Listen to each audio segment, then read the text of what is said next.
The subject of game journalism have something I've been really curious about. The last previous guest, when we talk about the indie apocalypse and or how we actually get the word out, where the traditional route of journalism was a place where gamers would seek advice for what to play next. And you're talking about the collapse of 2008. Can you kind of dig into that a bit more about why that happened and what led to that?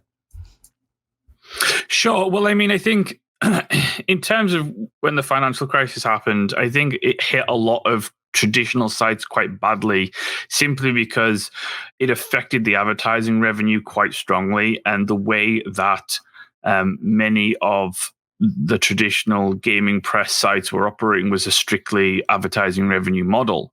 And this was really before, I mean, you had started to see the rise of influencers and YouTubers and streamers, but it was still kind of a new thing and a bit of a Wild West. And what you saw with that crisis was websites either adapted to the new reality of, hey, how do we go about finding new revenue sources, and how do we adapt to a more video focused marketplace, or they didn't. And as advertising revenue shrank and as traffic shrank and as ad blocker increased, you found that a lot of sites just couldn't keep up with that at all, and so they either shrank or disappeared completely in some cases. And so, that's been very much, you're still feeling the effects of that in some cases. I mean, it's very difficult now to own and operate a gaming website, especially with traditional models.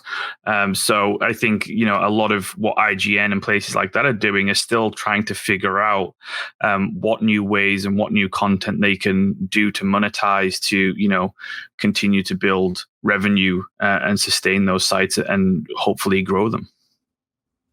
These traditional sites, I think our age group are pretty much used to. I still regularly go to these as a resource for at least AAA gaming, right? In recent years, I'm finally discovering the mobile side of things, the indie side of things, in terms of just where to look for them. Because like anybody, when you're in these commute type of situations, you see people playing these games you never heard of, but everyone seems to be into it. I'm part of that generation. So with these sites trying to figure its new price model or how to revenue model, what's your general perspective? Like, is that still a valuable asset in terms of maybe the shift has changed for a gamer's perspective, but more and lately I feel like a game developer perspective of at least these expose or at least like game labors or more of those type of stories that are catching a lot of waves, notoriety. Yeah, respecting it more. I think it depends, right? I mean, a perfect example of the differences in how press and how websites can operate is take mobile games, for example. There's very few successful mobile press sites still around. You have Touch Arcade and you have Pocket Gamer and a couple of others, but once upon a time, 5-10 years ago, there was hundreds.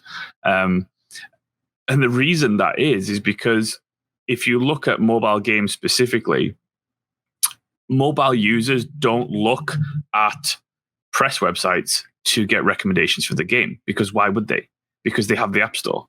And so all they need to do is look at what's trending on App Store, look at social media, and you see a dozen mobile game advertisements every time you scroll.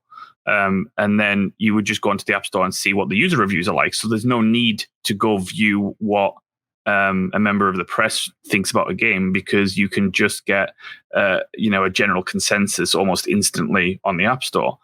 Whereas console and PC games, that's a little bit different, right? Because oftentimes you'll have press that will get access to a PC or console game earlier, and so you're able to kind of feel out the game before it comes out, and the cost difference makes a big impact here, because it's very easy. The majority of mobile games are free to play, free to download, so it costs you nothing just to try it out for 10 minutes.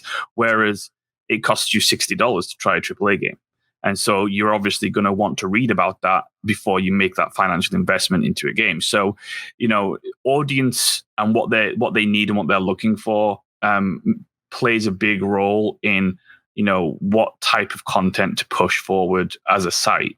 And then on top of that, with the rise of video, you have to blend the written word and video carefully, because a lot of sites have moved to having a lot more video content simply because it's easier to digest for people.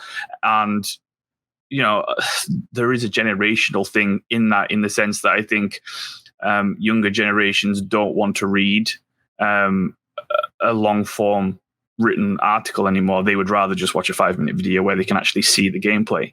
And I think there's benefits and downsides to both, but it's interesting to see the shifts within that.